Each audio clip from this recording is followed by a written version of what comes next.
Bonjour à tous, j'espère que vous allez tous bien. Aujourd'hui, nous allons parler du CLP. Que veut dire le CLP dans l'initiation à la linguistique semestre 4? Alors, la majorité des fois, vous avez cette question qui se pose sous forme de définition ou à analyser. Donc, le cercle linguistique de Prague, comme l'abréviation l'indique. Donc, nous avons le C, c'est le cercle, le L, c'est linguistique, et le P, c'est Prague, de Prague, la ville là où il a été constitué. Alors, vous devez parler de l'initiation de ce cercle-là et vous devez dire que quand il s'agit de définition, vous devez résumer tout cela. Mais quand il s'agit d'analyse, vous devez dire ce que je vais vous dire. Alors, 20 ans après le cours de linguistique générale, un groupe de linguistes de l'Europe de l'Est se réunit dans la ville de Prague et constitue le cercle linguistique de Prague, ce qu'on appelle le CLP. Alors ça, c'est quoi? C'est une petite introduction sur le CLP et sa création, comment elle est créée. Donc son point de départ était la conférence de Becker en octobre 1926 sur l'uniformisation syntaxique dans les langues occidentales. Alors son but c'est quoi? Donc vous pouvez avoir aussi comme question quel est le but du CLP? Ou bien définissez le CLP en donnant son but.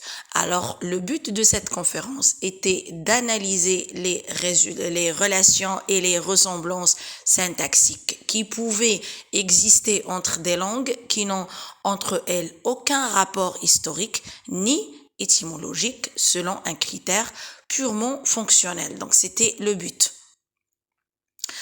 Donc voilà le but, vous devez soit l'apprendre, soit le comprendre de votre façon. Alors, il voulait démontrer que les ressemblances, toujours l'objectif, c'est l'objectif, il voulait démontrer que les ressemblances entre les langues, ce sont pas dues à une raison diachronique, comme le pensait diachronique, ça veut dire l'histoire historique, quoi, comme le pensaient les néo-grammairiens, mais à une raison purement systématique. Le but premier de ces chercheurs, c'était quoi? Les chercheurs qui cherchaient dans ce CLP le but de ces chercheurs-là était de raccorder les points de vue synchroniques et diachroniques. Les premiers travaux du CLP consistaient à expliquer les raisons logiques du changement. Donc de 1928 à 1939, il va réaliser une série d'études publiées en 8 volumes, rédigées en français, en allemand et parfois en anglais. Les principaux linguistiques du CLP étaient Trubetskoy et Jacobson. Donc, excusez-moi la prononciation parce que Trubetskoy ou Trubetsko, je sais pas. Donc, c'est un nom allemand, d'accord? C'est pour cela. Et le linguiste Jacobson, vous le connaissez bien sûr. Alors, à la fin de 1926, Trubetskoy était écrit plutôt à Jacobson la lettre suivante. Nous devons ensemble, vous pouvez trouver cette lettre à l'examen. Par exemple, le prof peut ou la prof peut vous donner cette lettre et puis vous dire à la base de cette lettre-là, vous analysez ou vous donnez le but ou n'importe quelle question. Donc, c'est des idées sur l'examen. Mais en général, en S4, vous avez un texte linguistique, bien sûr, pas n'importe quel texte, puis vous avez des questions. Vous pourriez avoir 2 questions au choix. D'accord?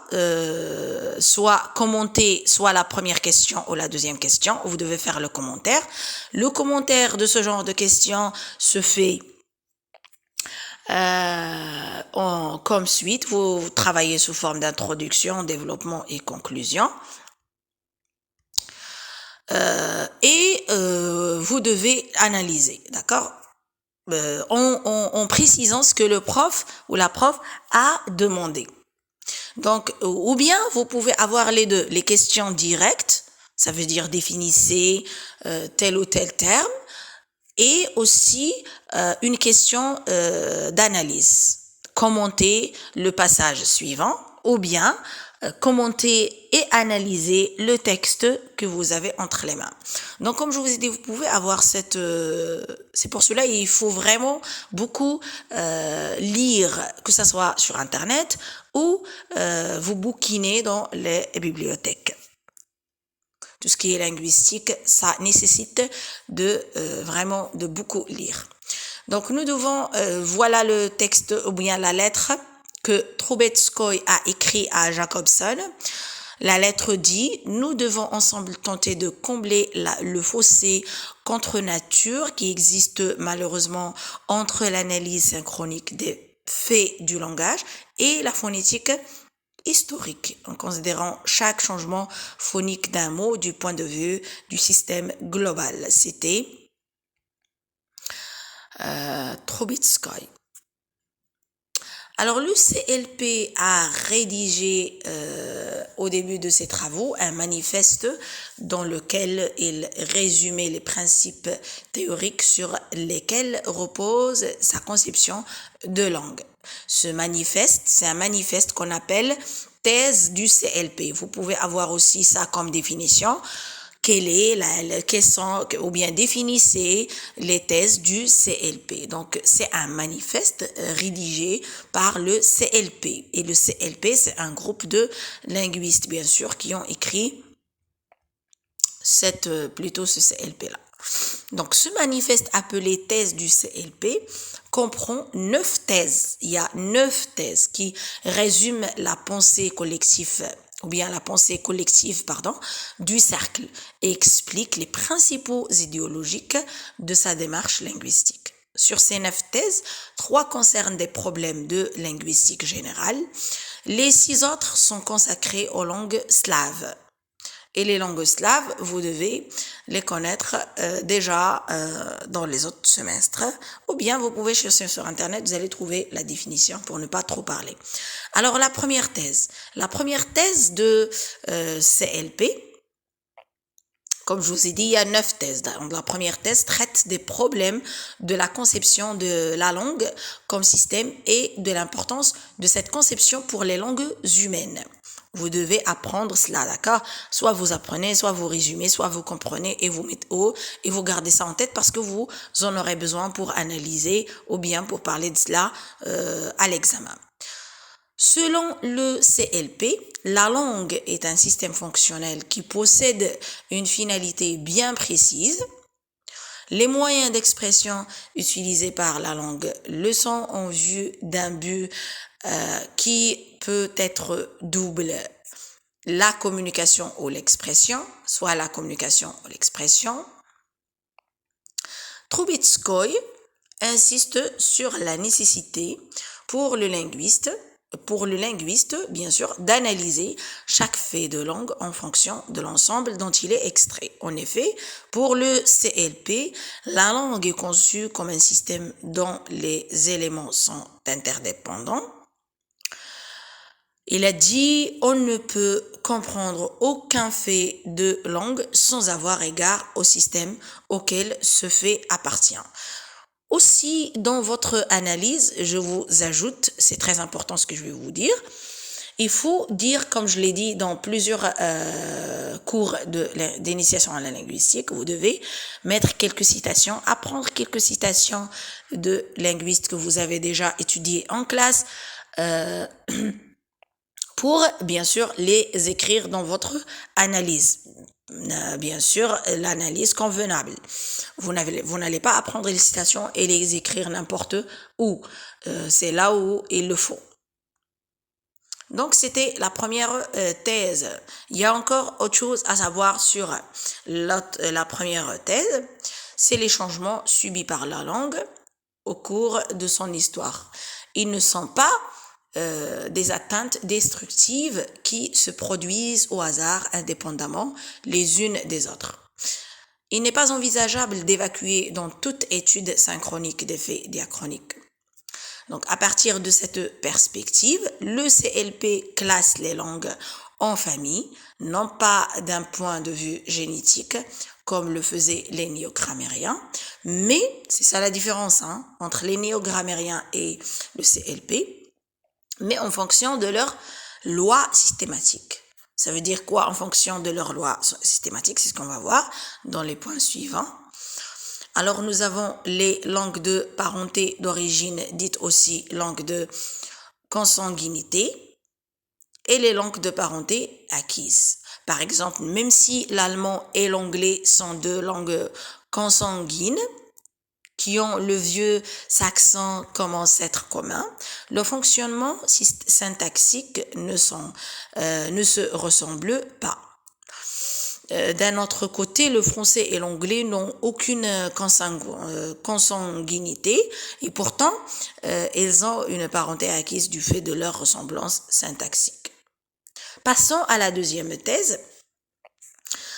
La deuxième thèse est fondamentale dans la mesure où elle est où elle constitue l'apport fondamental du CLP à la linguistique du XXe siècle. Le CLP reconnaît et établit la distinction nécessaire entre le son comme fait physique et le son comme un élément du système fondamental. Il a ainsi permis à la linguistique de déterminer une méthodologie scientifique importante en ce qui concerne l'oral et qui a donné naissance à une nouvelle science qui est la phonologie. D'après le CLP, la langue doit être envisagée sous son aspect oral. Toujours, on est en train de définir la deuxième thèse. Dans cette nouvelle science, le CLP préconise d'examiner la charge fonctionnelle des phonèmes d'une langue, de comparer les différentes possibilités de leur combinaison et d'étudier leur fréquence. On doit s'intéresser à la fonction distinctive des unités sonores appelées phonèmes. L'exposé le plus complet de la théorie phonologique pragoise se trouve dans l'ouvrage de référence Principes de phonologie de Troubetskoy. Je vous invite à le lire, c'est dans les bibliothèques de la faculté, dans lequel il a analysé plus de son système phonologique des langues naturelles. Le travail du phonologue consiste à identifier parmi les sons, à partir d'un corpus transcrit phonétiquement, un nombre limité d'unités distinctives minimales appelées phonèmes.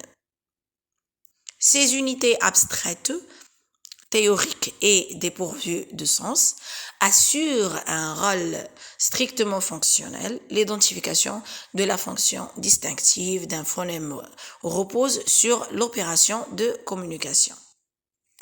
C'est ça le rôle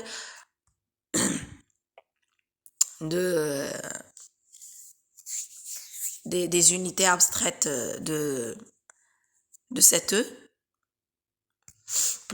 deuxième thèse.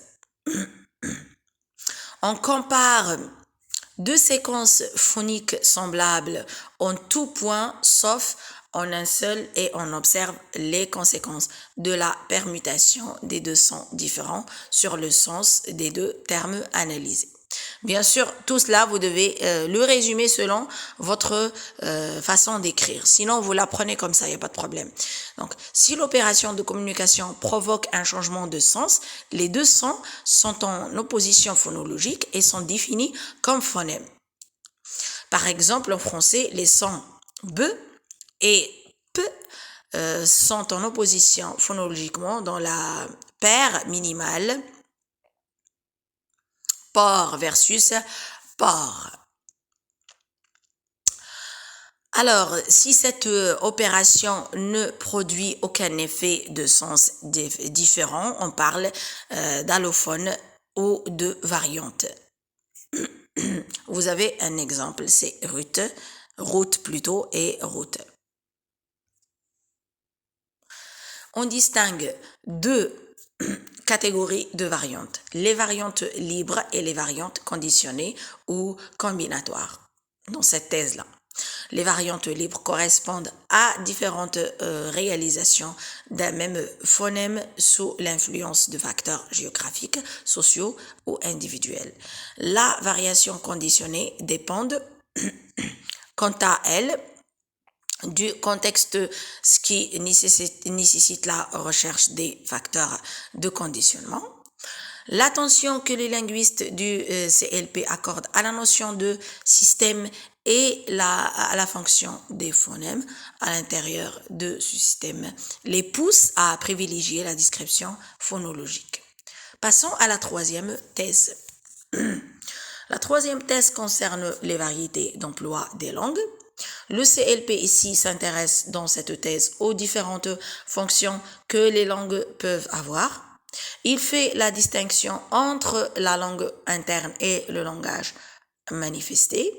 La langue, dans sa manifestation externe et concrète, se caractérise par deux fonctions. La fonction poétique tournée vers le signifiant et la fonction de communication orientée vers le signifié. Le CLP distingue à ce niveau-là, ce deuxième niveau, dans cette fonction de communication orientée, il distingue le langage pratique qui s'appuie sur les éléments paraverbaux qui complètent le message, comme par exemple une notice d'emploi, et le langage théorique qui vise à être précis en utilisant des jugements, des arguments, etc. Le CLP a arrêté ses travaux avec la mort de Trubetskoy et le départ de Jacobson aux États-Unis en 1939.